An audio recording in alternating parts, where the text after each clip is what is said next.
Vengo a hablar como parte de la campaña anual TTIP, que es una campaña que se está llevando a nivel europeo, a nivel estatal es muy fuerte en Madrid, es muy fuerte en Cataluña y en algunos lugares, pero en todo caso yo vengo un poquito como a impulsar que se haga más fuerte esto, ¿no? Porque efectivamente escuchar del TTIP, bueno, tal vez ahora un poco más cada día, sobre algo que ya lleva más de un año sobre la marcha, pero al menos nos ha pasado en Cataluña que hablar así con la gente en la calle, pues bueno, estamos hablando en chino, ¿no? No saben de qué va esto, no saben lo que es un tratado de libre comercio. Y bueno, yo un poquito como mexicano, ¿no? Ahí soy como el mexicano de confianza de la campaña allá en Cataluña, me toca hablar de la experiencia que hemos tenido con el TELCAN, ¿no? El NAFTA también llamado, el Tratado de Libre Comercio de América del Norte, del cual pues, se cumplieron 20 años.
Como muchos otros vídeos, está disponible en la red.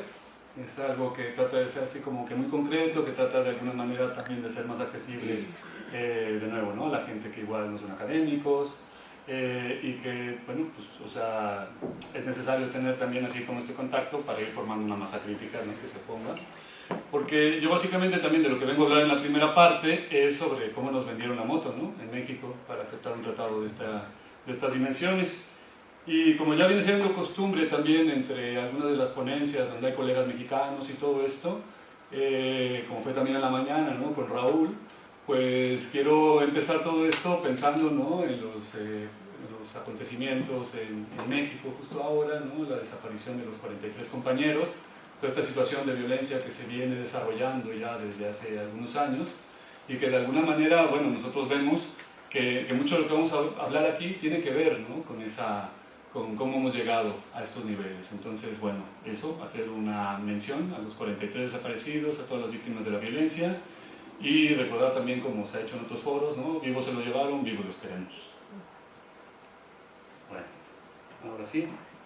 ¿Qué efectos tendrá el Tratado de Libre Comercio que está negociando la UE con Estados Unidos? Es lo que nos preguntamos. Pero lo primero que queremos analizar también es el nombre, o los nombres, ¿no? Que a final de cuentas, eso tiene que ver mucho con, de alguna manera, la propaganda que se está haciendo, antes de entrar a decir que es básicamente, ¿no? Mencionar cuáles son estas estrategias que se están siguiendo desde los gobiernos, pero más bien desde las corporaciones, un poco como para marear la perdiz, ¿no? O sea, ustedes de repente se van a encontrar que bueno, tenemos el nombre que nosotros pensamos como el original, ¿no? Transatlantic Trade and Investment Partnership, lo que solemos llamar TTIP o TTIP, como también dicen por ahí, pero desde luego, bueno, la traducción un poco al castellano, Asociación Transatlántica para el Comercio y la Inversión, ¿no? ATCI, que generalmente en la prensa se está manejando estas siglas, ATCI, ¿no? Suponemos que de alguna manera desmontando campañas como no el TTIP, que repetimos es muy fuerte, por ejemplo en Alemania o más hacia el norte, ¿no?, de Europa, entonces bueno, ¿no?, tratan como un poquito de desnaturalizar así la campaña. Claro, también se le conoce como TAFTA o como Área de Libre Comercio Transatlántico. ¿Y qué es? Pues bueno, una asociación económica en principio entre algunos países, bueno, la Unión Europea, 28 países, con Estados Unidos. Y vemos, por ejemplo, en esta imagen que también hay algún tipo de países invitados, ¿no?, los que están en azul, más claro, que pues sí, o sea, desde luego está México y Canadá por ser también parte de ese TLC, del NAFTA, ¿no?, ya es así como un área natural que considera Estados Unidos, y otros países que no son miembros de la Unión Europea, pero bueno, que importa su presencia, ¿no?, Noruega, Suiza, bueno, de alguna manera también se espera abarcar más en esta dimensión. Pero no es el único tratado comercial que se está construyendo ahora al mismo tiempo, ¿no? Tenemos también del otro lado lo que sería el Trans-Pacific Partnership, que es el TPP, que de alguna manera, bueno, o sea, Estados Unidos está interesado también en el área comercial asiática, por lo que sería la cuenca del Pacífico. Todos los países no, o sea, vemos por ejemplo, y bueno, ya aquí en el conjunto, vemos qué países están fuera, qué países están dentro de esta nueva ordenación geopolítica, digamos, ¿no?, del poder económico. Entonces, de luego, lo primero, no están los BRIC, ¿no? No está aquí presente ni Brasil, ni Rusia, ni India, ni China. Bueno, Sudáfrica le pondrían por ahí. Desde luego, salta a la vista que no está China. Sin embargo, por ejemplo, aquí una nota de ayer del país, ¿no?, que vemos a Obama y vemos al presidente chino, Xi Jinping, donde pues están en una conversación. Ahora están en la reunión justamente del ASEAN, ¿no?, también de la alianza, de otra alianza pacífica, ¿no?, que de alguna manera nos da a entender que estamos dentro de unos marcos geopolíticos de guerras comerciales. O sea, desde luego, lo primero que nos salta a la vista es que se recompone el poder político de Estados Unidos tratando de influenciar áreas comerciales que pueden quedar fuera de su influencia, porque están entrando en una órbita que de por sí sería natural con China, por ejemplo, del sureste asiático. Pero bueno, al final de cuentas, aquí lo que importa es que solo el TTIP conllevaría la mitad del PIB mundial y un tercio de los intercambios comerciales, ¿no? Estamos hablando de un bloque comercial brutal. Solo este lado. Si le sumamos el otro lado, con Estados Unidos en medio, pues ya vemos lo que realmente la dimensión que esto cobra.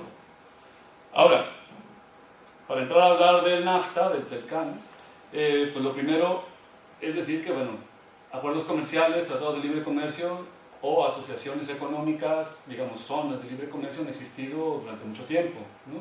O se han venido haciendo áreas que se han ido integrando comercial y políticamente de alguna manera, pues ya desde hace bastante. Entonces tenemos, por ejemplo, ¿no?, la PEC, que es básicamente la cuenca del Pacífico, por ejemplo el CARICOM, que es la comunidad caribeña, la comunidad también centroamericana, la comunidad andina, desde luego el Mercosur, el TLCA, el TELCAN y bueno, la Unión Europea. Pero si vamos sumando esto, veríamos que hay cerca de 3.000 acuerdos comerciales, 3.000 tratados de libre comercio que se han firmado en el mundo. La mayoría bilaterales, ¿no? La mayoría son entre países, por lo cual, bueno, algunos igual nos saltan, pero pues, pensando que son 3.000, son bastantes. Por ejemplo, ahora que ha pasado yo creo un poco también desapercibido, la Unión Europea acaba de firmar un acuerdo económico y comercial global, CETA, ¿no?, por estas siglas, CETA, con Canadá, Unión Europea con Canadá. O sea, es un tratado que ya está puesto, que ya también tiene sus cláusulas y todo esto, y bueno, la mayoría pues ni nos dimos cuenta. Y eso es hace menos de un año. ¿Qué pasa entonces con esto? Bueno, hay que pensar y nosotros proponemos un poquito de reflexión que ya de por sí tuvimos en la mañana. Esto ha sido muy interesante y la verdad es que las jornadas son muy importantes por eso, ¿no? En la mañana hablamos, bueno, con Raúl, por ejemplo, estuvimos hablando del poder de las transnacionales. Luego con Martín, que se acaba de ir, estuvimos hablando de las resistencias que ha habido desde, sobre todo desde América Latina, ¿no? Frente al poder de las transnacionales. Entonces decía una compañera por aquí hace rato que parecía como que veníamos, ¿no? de muy hundidos, ¿no? Todos hundidos en nuestro sofá, y luego el levantón que nos dio las resistencias. Pues solo un poquito se trata de volver al bajón, ¿no? Pero no se preocupen porque luego con la compañera Lida pues, volveremos a subir, ¿no? Vendrá la etapa esperanzadora. Sin embargo, también es verdad que nosotros aquí traemos malas noticias, pero también buenas noticias. Creemos que también mucho de las cuestiones históricas nos ayudan a comprender, a poner en su real magnitud todas estas cuestiones, ¿no? De los tratados, de las corporaciones, pero no son cosas aisladas, son cosas históricas. Y por eso nosotros también, y sobre todo porque en Cataluña hablamos mucho en las universidades, hablamos mucho con gente joven, ¿no? Y cuando digo gente joven, son gente de 20 años, que de alguna manera también todos estos procesos económicos, históricos les quedan lejos. Entonces tratamos de hablarlo también así como recuperando un poquito cosas que bueno, claro, igual no tendrían por qué saberlo, ¿sí? Pero bueno, lo veamos y vamos a ello, ¿no? A esas partes históricas. Y yo digo, porque si bien aquí Martín vino a hablar de su libro, pues yo vengo a hablar un poco de mi vida. Porque justamente mi vida, o al menos cuando cumplí 20 años, ¿no? En México nos estaban vendiendo la moto de nafta, ¿no? Del PLC. Entonces, bueno, a mí me tocó, yo soy arquitecto, y para entrar, justo me tocó entrando a la universidad, teníamos que tener unas asignaturas que eran más de corte ingenieril, pero era cómo ser un buen ingeniero, ¿no? Más o menos así, de algún modo. Y en ese buen ser ingeniero, entonces nos hablaban de lo malo que eran los sindicatos, ¿no? Lo buena que era la empresa privada, de lo malo que eran los bienes comunales, ¿no? Había, ya hay, ¿no? Por ahí también este escrito muy famoso de la tragedia de los comunes, ¿no? De Hardy, no sé si lo conocen, pero tiene que ver, y es muy recomendable, en el sentido de una paradoja que se establece ahí sobre los bienes comunes, ¿no? Es decir, era una cuestión sobre la que se preguntaban el costo que tiene tener cosas comunes. Porque decía un eslogan de la época, ¿no? Lo que es de todos es de nadie, ¿no? Lo que es de todos nadie se responsabiliza y trae más problemas, ¿no? Entonces es por eso muy bueno que haya propiedad sobre, bueno, en ese caso eran predios, pero podría ser todo aquello que es público. Si alguien, es decir, si una empresa privada se encarga de ello, entonces será más eficiente. Pues todo eso nos lo metían cuando yo tenía 20 años, cuando estaba en la universidad, y nos lo hablaban así. O sea, estoy hablando de los 90, ¿no? Estoy hablando de una etapa que a lo mejor era muy sencilla, porque claro, en el 89 había caído el muro, había pocas como luces de entonces cómo seguir, ¿no? Que decíamos, y entonces todas estas cosas decías, por ahí Martín hablaba de Francis Fukuyama, ¿no? Con esto del fin de la historia, y al final de cuentas el fin de la historia es, ha triunfado el capitalismo, no hay de otra, ¿no? Entonces esta es la vía a seguir. Y a nosotros de alguna manera pues nos llegaban así, tuvimos un presidente que era muy bueno para venderse, ¿no? Carlos Salinas de Gortari, y que de alguna manera vendía la ilusión así de la llegada del primer mundo y de la facilidad con la que el comercio y bueno, muchas historias. Pero nosotros, y decía esto de las universidades, nos gusta irnos un poquito antes, porque hablamos, bueno, si se trata de libre comercio, ¿qué pasaba cuando no había libre comercio, ¿no? ¿Qué pasaba con América Latina y otros países de Asia, por ejemplo, en el periodo anterior, es decir, lo que se conoció como la etapa de la industrialización por sustitución de importaciones? Que esto es básicamente la posguerra en América Latina, pues cuando empieza todo este sector desarrollista, ¿no? Cuando empieza más bien el sector a industrializarse, a sustituir todo aquello que venía de las potencias centrales, y esto en el marco también de lo que en ese entonces se conocía como la teoría de la dependencia, pues a romper con esa dependencia, ¿no? A tener entonces nuestra propia tecnología en los países del sur, y empezó entonces a hacer nuestra propia investigación, nuestra propia innovación y todo esto.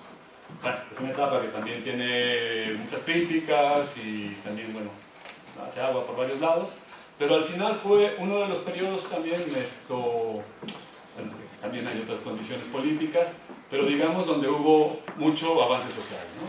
Había derechos sociales, había muchas cuestiones de eso, en una región donde no suele haberlo, ¿no? bueno, a veces ahora pensamos América Latina como ese pozo de llanto, pero durante mucho tiempo, bueno, al menos en México, desde luego, ¿no? Pues bueno, también había una cierta calidad de vida porque también el desarrollo pues realmente se podía palpar, ¿no? Es cierto, por ejemplo, que a mí me tocaba ver cómo llegaban no sé, mis tíos de Estados Unidos, pues se traían una televisión con el mando a distancia, ¿no? Entonces tú decías, wow, el mando a distancia, ¿no? Como una espada láser. Entonces era, claro, o sea, aún así había distancias, vamos, ¿no? Y había cosas que decías, bueno, vale, ¿no? Pasaron dos cosas, claro, eran entonces economías cerradas y economías también que tenían sus dificultades económicas, ¿no? Y luego por ahí también se comentaba en la mañana lo que fue la crisis de la deuda, por ejemplo, ¿no? Todos esos créditos baratos que daba el norte a los países periféricos, ¿no? O sea, si tú no te preocupes, para que te desarrolles tu industria, te damos créditos sin intereses, pum, pum, pum. Y la gente feliz de endeudarse, ¿no? Bueno, también se endeudaba, pero hablábamos de países que en ese entonces tenían un poder económico fuerte, ¿no? Viene la crisis de la deuda, que yo creo que la mayoría la conocemos, y entonces, bueno, o sea, nos quedamos con el culo pelado, como decimos allá, ¿no? ¿Qué pasa entonces? Se condiciona el rescate de los países, algo que yo creo que nos suena mucho por acá, en algo que al menos nosotros cuando lo presentamos en las universidades, ahí de nuevo, ¿no? A gente de 20 años, por ejemplo, pues no les suena de nada, ¿no? Que es el consenso de Washington, que es básicamente todo el precepto neoliberal, o a lo que nosotros le decimos neoliberalismo. Pues un señor que se llama Williamson, en un momento de la historia de los 90s, dijo, esto es el consenso de Washington. Y básicamente tiene que ver con lo que nos suena mucho, ¿no? Bajar el déficit público, desde luego mediante la reducción del gasto, bueno, público, algo que lo vemos todos los días acá, reformas por todos lados, ¿no? Las fiscales, privatización a mansalva, liberalización del comercio. Ya que estamos hablando de que entonces eran economías cerradas, por ahí se mencionó, por ejemplo, la ley de inversión extranjera en México era muy rigurosa, pues bueno, quitarla para que pudieran entrar en buenas condiciones la inversión extranjera en México. Liberalización del comercio, desde luego, pues entonces ya podrían llegar las televisiones con el mando a distancia, todas estas ideas, ¿no? Y desde luego la palabra mágica que fue desregulación. Cuando yo estaba estudiando y cuando teníamos estas asignaturas, ¿no? De cómo ser buen ingeniero, ¿no? Pues claro, nos decían, por ejemplo, que no era posible que un estado como el mexicano hiciera hasta bicicletas, ¿no? Así, claro, tú nunca te habías preguntado y de repente decías, pues es cierto, ¿no? O sea, qué mal que el estado no sea eficiente y todas estas historias. Y bueno, ahora ni bicicletas ni nada hace. Te quitaron todo, ¿no? Y por seguir un poquito también con esta cronología, pues recordar entonces cuál ha sido, entonces, a partir de ese consenso de Washington, todos los procesos en los cuales se fue buscando la liberación del comercio. De nuevo, o sea, todos yo creo sabemos que el comercio per se no es malo, el mercado no es malo, o sea, al final de cuentas, el mercado artesanal donde está la vea vendiendo sus quesos, por ejemplo, bueno, pues es una cuestión a la que vamos todos, ¿no? O sea, cuando hablamos de mercado estamos hablando de las condiciones del intercambio del mercado, ¿no? Que no es lo mismo también un mercado altamente monetarizado, que no es lo mismo también, ¿no? Un mercado de circuito corto, y desde luego ya hablar de corporaciones y empresas transnacionales ya es otra historia. Pero en todo caso, bueno, o sea, hubo un primer momento en los 80s y 90s, viene un poco más atrás, pero digamos que tiene un resurgimiento importante, el Acuerdo General sobre Aranceles y Comercio, que es el GATT, que igual queda por ahí muy olvidado, pero esto, que fue uno de los primeros acuerdos entre países para ir liberando, ¿no? Ir liberando el comercio, ir liberando, por ejemplo, la agricultura. Entonces, bueno, se sentaban los países, esto es importante porque era país a país, y bueno, daban cosas como, por ejemplo, ahí a lo mejor sonará la ronda de Uruguay o la ronda de Doha, o sea, momentos en los cuales se está discutiendo si liberalizar la agricultura, suprimiendo, ¿no? Las subvenciones que, por ejemplo, da Europa al campo, o bueno, que da todo el norte de Estados Unidos al campo, y entonces así estar en la misma sintonía, ¿no? Es decir, estar en un equilibrio con los países del sur. Tú dejas de apoyar a tu campo, a subvencionar el trigo y todo eso, y entonces yo permito que entre, y así yo saco mi maíz y lo que sea, y tal, y estamos igual. Pero los países del norte, evidentemente, dijeron que no. Ahí se atoró en Uruguay, en Doha, todas estas rondas, que jugó bastantes rondas. De hecho, justamente en esto que enseñaba por ahí, también empieza cuando el primer ministro de la India da por muerta una de las últimas rondas donde se dice, bueno, como esto ya no va para ningún lado, pues entonces estas rondas ya no sirven, ¿no? Pero bueno, esto es dar un salto cuántico, porque cuando entonces empiezan a fallar los acuerdos entre países, esto del GATT, se crea pues la Organización Mundial del Comercio. Y la Organización Mundial del Comercio, a final de cuentas, es como una de estas instituciones financieras internacionales, como puede ser el FMI, el Banco Mundial, que entran a jugar en lo que sería la gobernanza, por llamarlo de alguna manera, ¿no? La gobernanza económica mundial, del comercio, vamos. Pero bueno, a final de cuentas, la OMC va a ser ahora quien dicte, ¿no? Las políticas comerciales. Entonces, ahí va la OMC y bueno, hace un poco lo mismo de la función del GATT, pero bueno, digamos que más sofisticado. Y evidentemente, como vamos hablando con las rondas, va topando con pared. Entonces, como va pasando eso, entonces por ahí Estados Unidos principalmente, ¿no? Aunque ya se manejaba ya por otros lados, sale con una idea genial de hacer los tratados de libre comercio. O sea, áreas de libre comercio, o sea, ya no es solo una cuestión bilateral, sino multilateral. Y bueno, tratados de libre comercio en Estados Unidos y acá en Europa son más conocidos como acuerdos de asociación económica, que son parecidos aunque no son iguales. A ver, ¿qué es un TLC? Un paquete global de reducción de barreras y apertura de mercados, ¿no? Barreras y apertura de mercados, estos son los conceptos que hay que tener ahí, basado en la reciprocidad, lo que decíamos de los equilibrios, ¿no? Para el beneficio, o para que se beneficien, las empresas y los consumidores de ambos países, ¿no?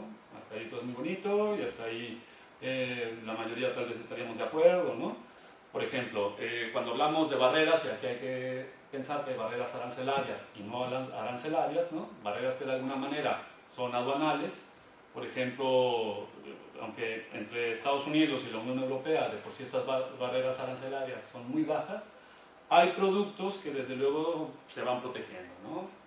O sea, dicho de paso que Estados Unidos, ¿no? El país de la libertad, pues es uno de los países más proteccionistas que hay en el mundo. Ellos, por ejemplo, ahora dicen, ¿no? Bueno, hay productos que son excepción, por ejemplo el calzado y los derivados de los lácteos en la Unión Europea para entrar a Estados Unidos pagan aranceles muy altos, y algunos productos agropecuarios, especialmente las carnes de vacuno y todo esto, ¿no? Son muy altos para entrar a la Unión Europea, ¿no? También los gremios se van protegiendo y bueno, también hay otras explicaciones por ahí.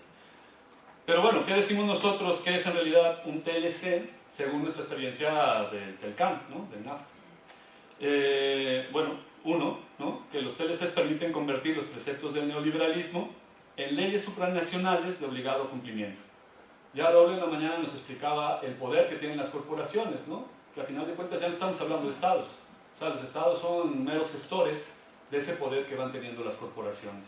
Entonces, bueno, claro, aquí hay que pensar en todo caso, ¿no? El neoliberalismo pues ya es básicamente la acta constitutiva de estas grandes corporaciones, y la idea es entonces volverlo pues, parte de las constituciones nacionales.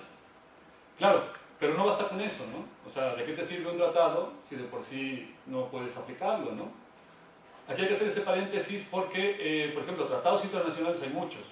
Quiero decir, o sea, por ejemplo, los tratados internacionales de derechos humanos, desde luego, estarían como a ese nivel de los tratados de libre comercio, ¿no? O sea, son tratados que firman los países, que son reconocidos, pero desde luego, o sea, uno cuando trata de hacer que se cumplan, ¿no? Tratados de derechos humanos, ¿no? A nivel internacional, pues básicamente no se llega a nada, ¿no?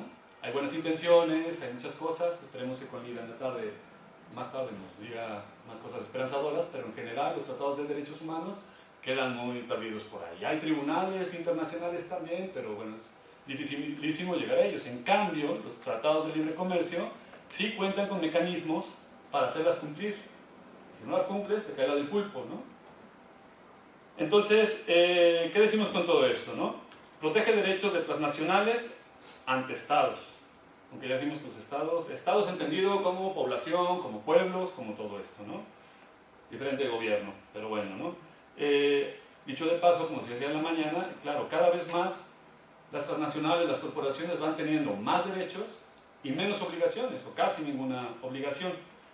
Y otra cuestión es hablar, que ya lo veremos más adelante, el tema de las asimetrías, lo que implica, ¿no? El tamaño de muchas de estas corporaciones con respecto a países chiquitines, ¿no? O sea, cómo pueden imponer sus condiciones libremente. Eso es un poco lo que pasó con México, ¿no? O sea, de repente tú tienes dos economías, como eran la canadiense y la estadounidense, poniéndose a estar supuestamente hablando al tú por tú con México. Que bueno, vamos, o sea, México también tenía una capacidad industrial y tal, pero al final de cuentas había todo ese aparato corporativo, ¿no?, tan pesado que iba marcando y marcó al final de cuentas la marcha sobre lo que era y lo que se iba firmando en el TLC. Falta de legitimidad democrática, ¿no? Opacidad. También este tratado, el TLC, bueno, voy a decir TLC, es el TELCAN o el NAFTA, ¿no? El TLC allá fue firmado a través de una operación que entonces tenía, bueno, que era el presidente entonces, que era el Bush papá, o sea, todo pasó entre el Bush papá y Clinton, ¿no? Hay así estos momentos del 94, no hemos dicho eso, pero sí. Bueno, es un largo proceso que en el 93 se hace la firma y entra en vigor en 94.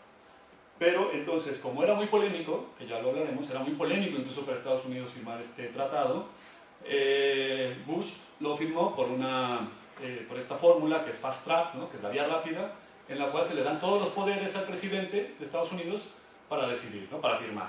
Ok, esto como es de prioridad nacional, yo lo firmo sin pasar, sin mayores discusiones por el Parlamento, ¿no? Así se firmó. Rápidamente, en opacidad, porque tampoco se llegó a saber realmente qué se estaba firmando, y del lado mexicano, pues lo mismo, ¿no? Pero esta opacidad a la vez se vuelve seguridad jurídica. ¿Qué quiere decir? O sea, de repente todo eso que se está trabajando, y desde luego, en tiempos del TLC, pues había una serie de lobbies muy potentes de las corporaciones que sí tenían la información y que sí estaban negociando y que de alguna manera, bueno, negociando también entre sus pares, ¿no?, los mexicanos con los canadienses y con los estadounidenses, iban poniendo sus condiciones, iban diciendo que sí, que no y todo esto. Pero al final, lo que iban diciendo los lobbies, o sea, es que los lobbies al final de cuentas eran como legisladores, ¿no? Hacían la función de legisladores. Y terminaron siendo, ¿no?, porque ya cuando tienes el papel firmado, el TLC y tal, pues claro, esto es ley. Esto es la seguridad jurídica de las corporaciones, ¿no? Que también ya veremos más adelante lo que nos conlleva, ¿no?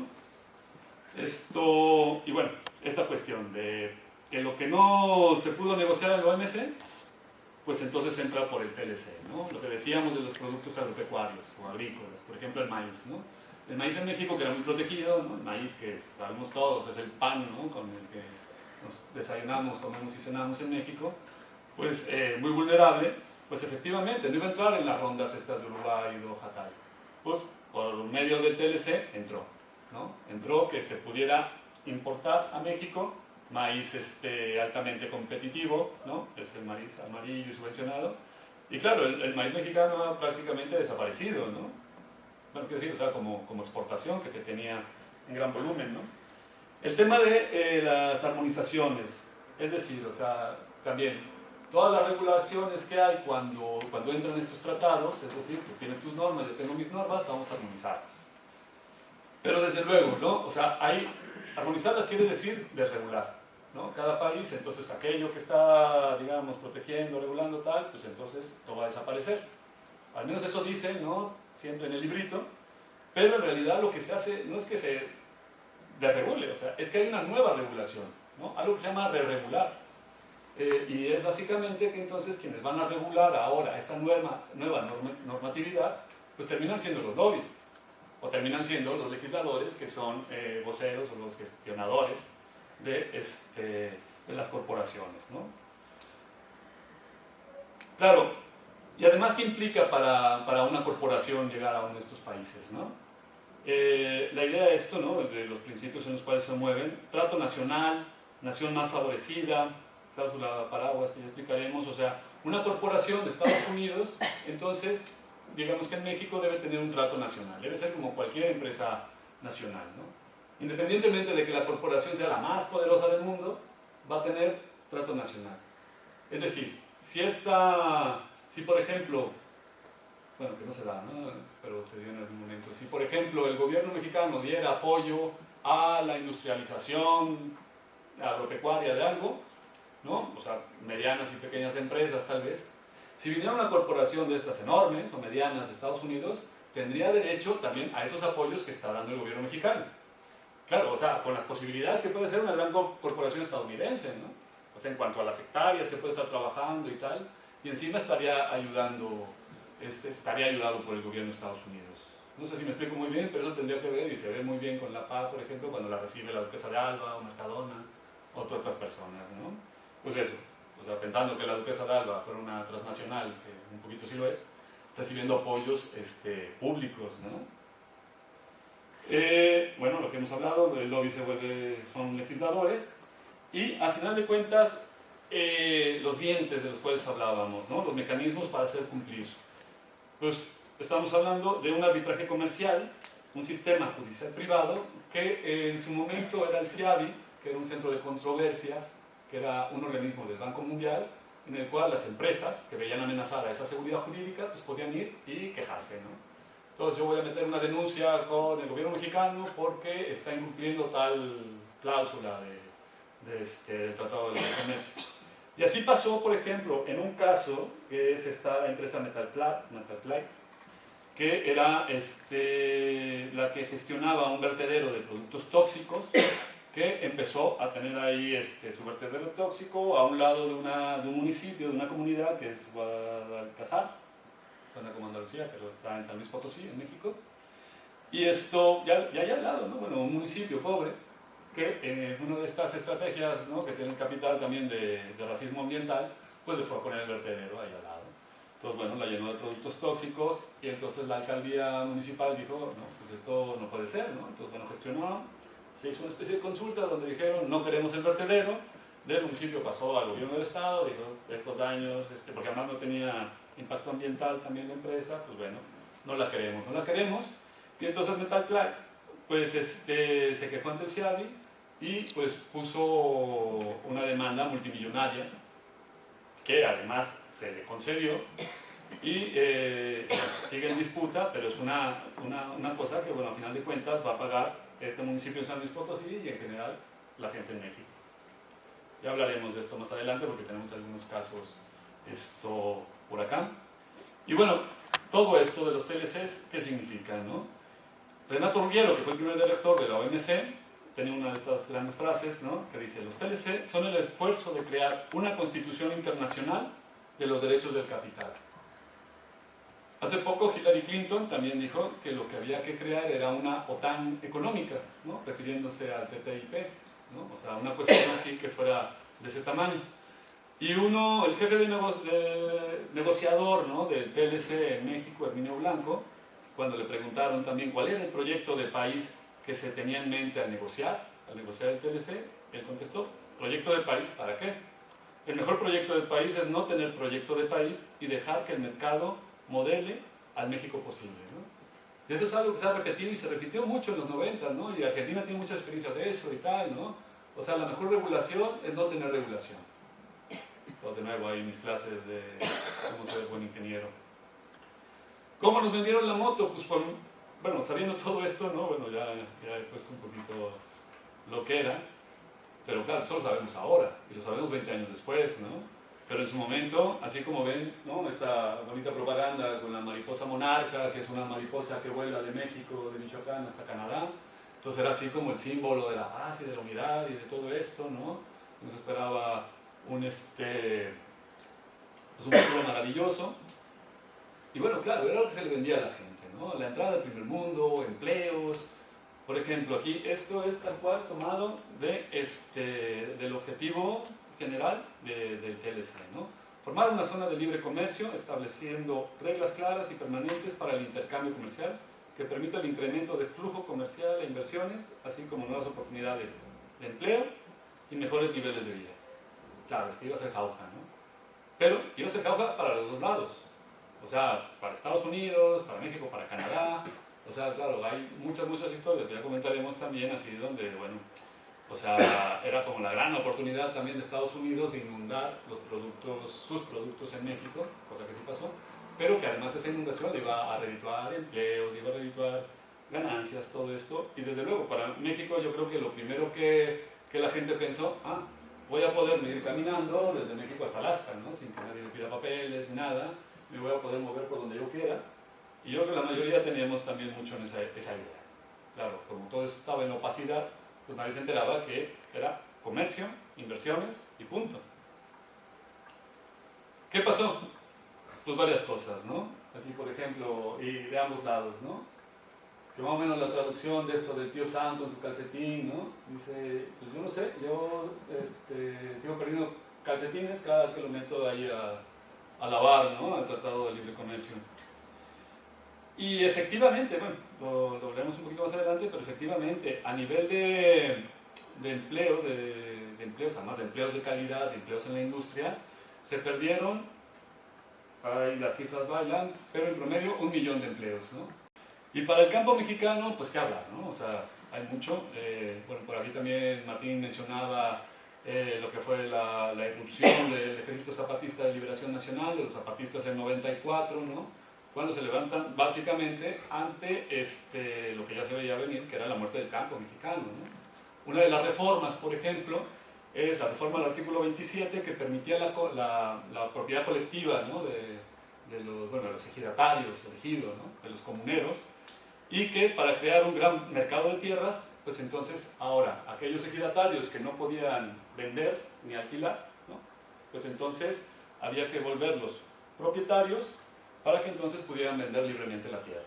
Entonces una institución así que venía de mucho tiempo, que además era una de las grandes ganancias de la Revolución Mexicana, ¿no? De las pocas que hubo, porque además si algo tuvo la Revolución Mexicana es que logró hacer una gran reforma agraria, ¿no? Sin ser un país, digamos, ni de cerquita socialista, pues hizo un reparto agrario bárbaro. O sea, y la gente realmente había viabilidad en el campo, ¿no?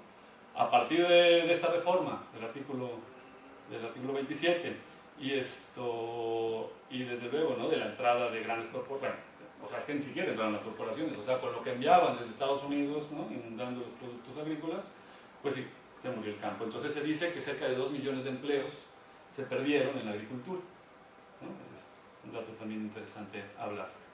¿Qué pasó en Estados Unidos? Bueno, esta es una gráfica del 2010 de una de las sindicatos sobre autopartes, digamos, que han sido, ¿no? Toda la manufactura ha sido la gran perdedora en Estados Unidos, y principalmente en este costado que vemos aquí, ¿no? O sea, que era la parte, digamos, más industrializada, con empleos realmente bien remunerados, ¿no? Pues bueno, pasó que, adiós, se acabó, ¿no? Por ejemplo, Detroit, no sé si más o menos se conozca por acá, pero Detroit era la capital mundial del automóvil, ¿no? Pensaba Detroit, los automóviles y tal, y ahora justamente, ¿no? Es ciudad fantasma, o sea, está en quiebra, ¿no? No sé si han visto por ahí bueno, hay muchos documentales en torno a lo que ha pasado en Detroit, pero esto viene de ayer. ¿Qué pasó? Pues sí, muchas empresas de autopartes, sobre todo de autopartes, pues se fueron a la frontera de México, ¿no? Se fueron a Mexicali, a Tijuana, a lugares ahí, a Ciudad Juárez, ¿no? Y ¿y qué se quedó en Estados Unidos? Pues poquita cosa realmente. Hay también, por ejemplo, la historia de una empresa que se dedicaba a hacer bujías, en una parte de los motores, que tiene una historia también muy curiosa, porque justo antes de la firma del tratado, cuando se está debatiendo y cuando los sindicatos la veían venir, ¿no? Los sindicatos en Estados Unidos veían venir lo que iba a ser algo que ellos lo tenían claro, ¿no? Iban a perder empleos, pues se hicieron, ¿no? En estos grandes programas de Larry King, de la noche y tal, sentaron a dos personajes, ¿no? Bueno, hubo un primer momento en que sentaron a Al Gore y a Ross Perot. Al Gore, que era vicepresidente de Clinton, y a Ross Perot, que era lo que ahora sería el Tea Party, ¿no? Debatiendo sobre esto, ¿no? Y Ross Perot, que era un facha tal cual, pues sí, anunciaba que se iban a perder los empleos y tal, ¿no? Al Gore, curiosamente, que ahora es así gran ecologista, según él, pues decía que incluso iba a traer mejoras a México, mejoras a Estados Unidos, pero mejoras incluso ambientales, que eso es bien interesante de recuperarlo de él en algún momento, ¿no? De Al Gore. Pero bueno, no, la otra anécdota es que sentaron en un debate también a el propietario de una gran fábrica de bujías, en un programa de la CNN, para explicar cómo era su fábrica, ¿no? Entonces tenía una fábrica en la cual tenía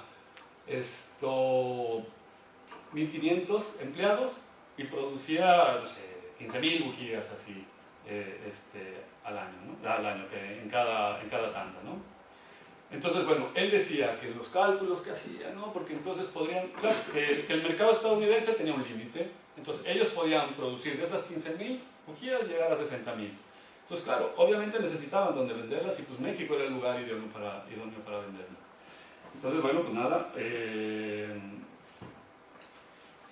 bueno, se firma el Tratado de Libre Comercio, ¿no? O sea, todo el mundo está muy de acuerdo con este hombre, de que entonces cuando se vendan las bujías allá, su fábrica va a subir de los 1.500 empleados a los, por aquí tengo el dato, a los cerca de, pues él decía, ¿no? De 1.500 a 15.000 iba a subir el hombre.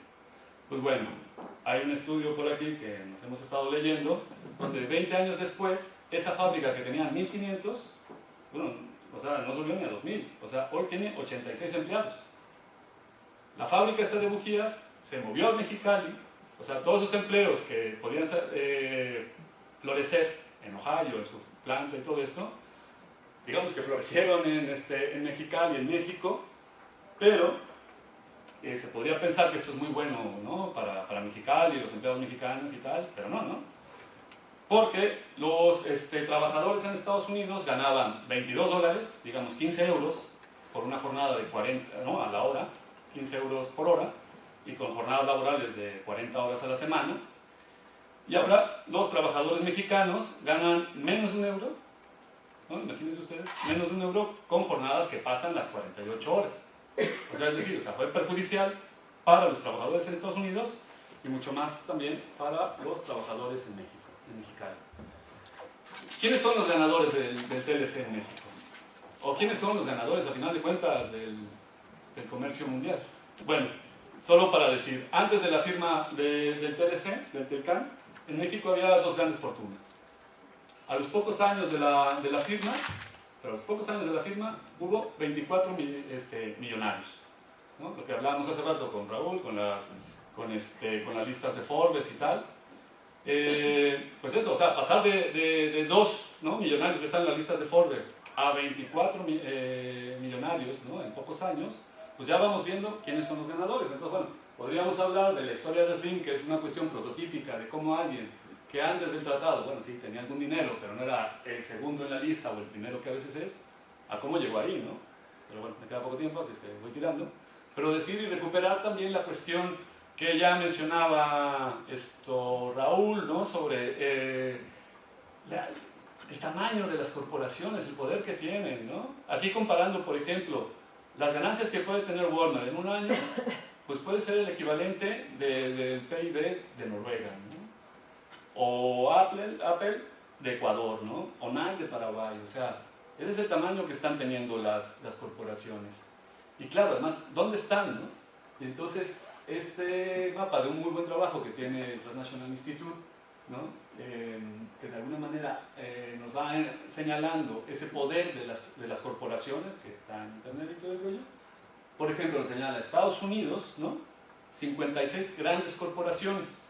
Luego vemos a las de Europa, pues las de la Unión Europea, que más o menos en conjunto pues pueden dar tal vez 50, pero no son estas megapoderosas, ¿no? Bueno, en esas condiciones estamos entrando al Tratado de Libre Comercio. Bueno, a ver si puedo hacerlo más reducido.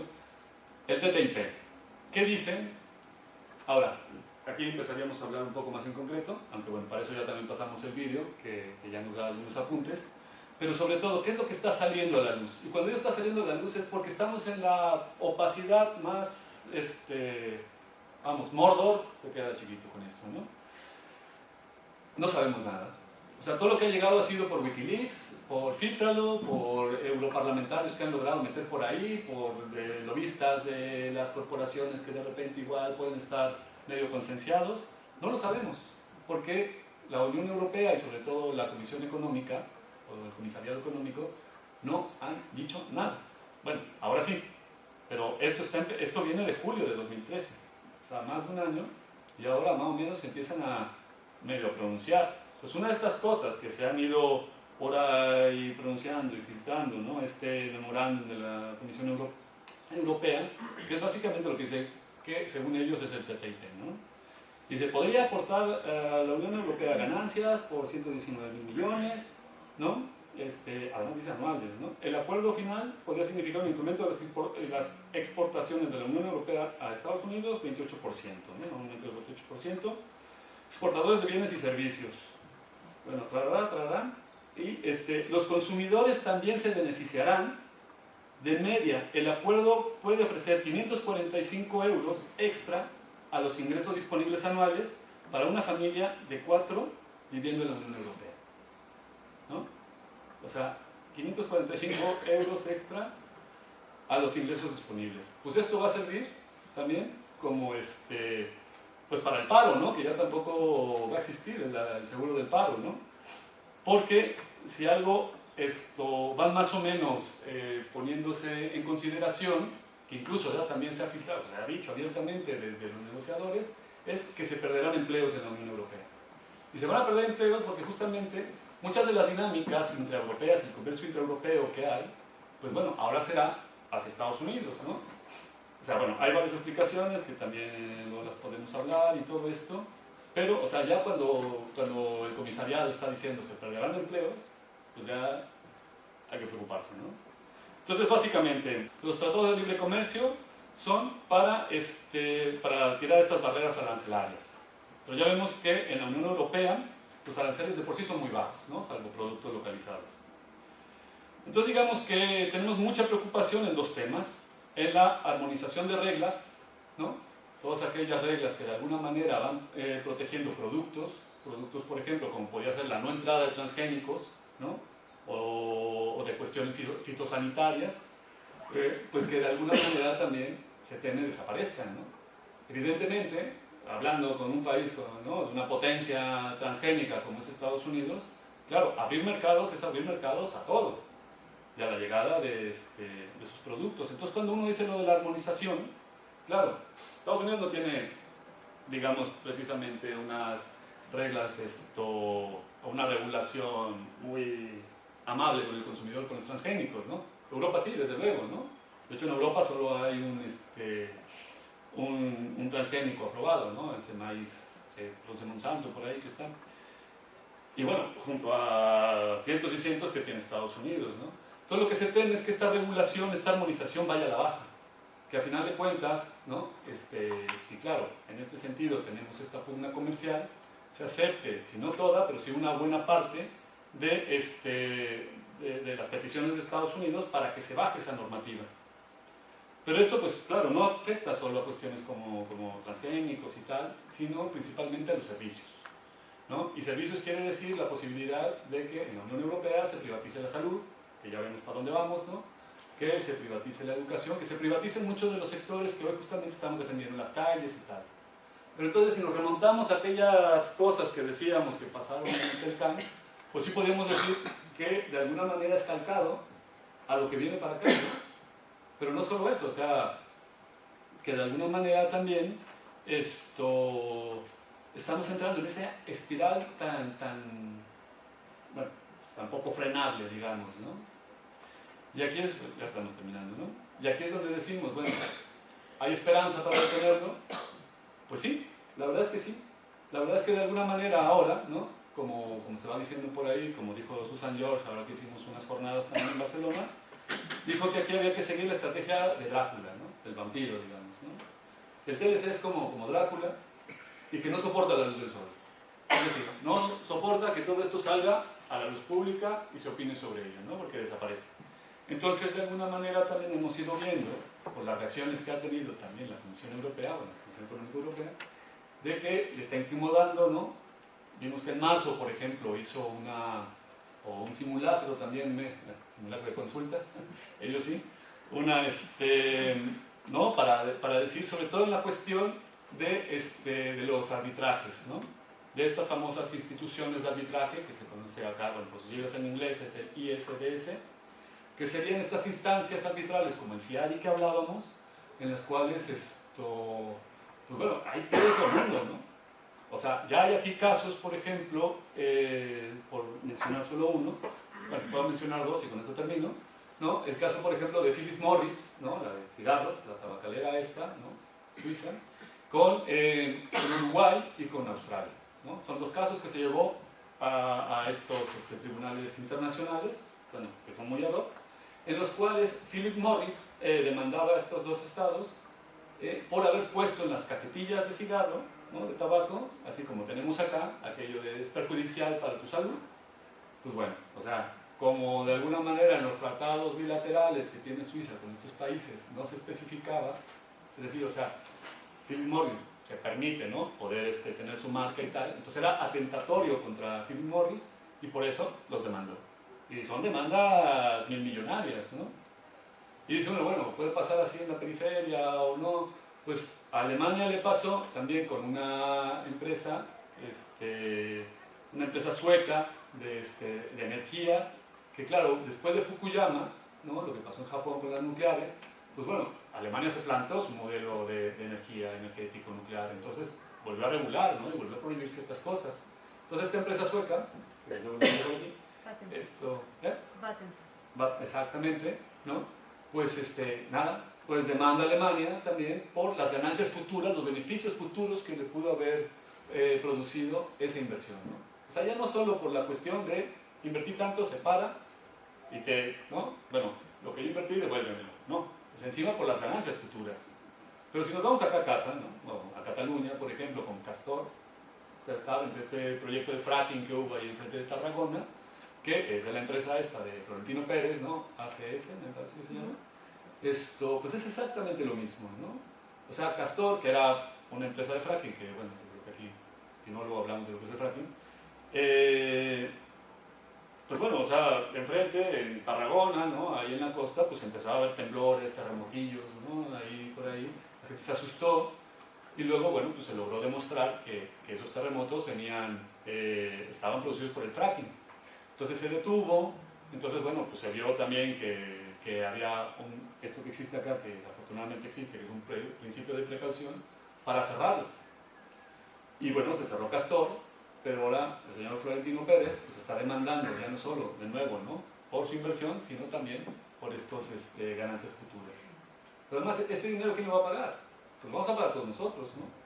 O sea, realmente es un dinero que encima, ¿no?, encima el señor no está pagando los costos ecológicos, ambientales, de las casas que sufrieron estas cosas, ¿no? Encima hay que pagarle. Y esa es así como, de nuevo, pues, nuestras grandes tragedias. Pero de nuevo, se puede parar y se puede revertir, y para eso tuvimos también toda la maravillosa explicación que nos vino a decir Martín con su libro.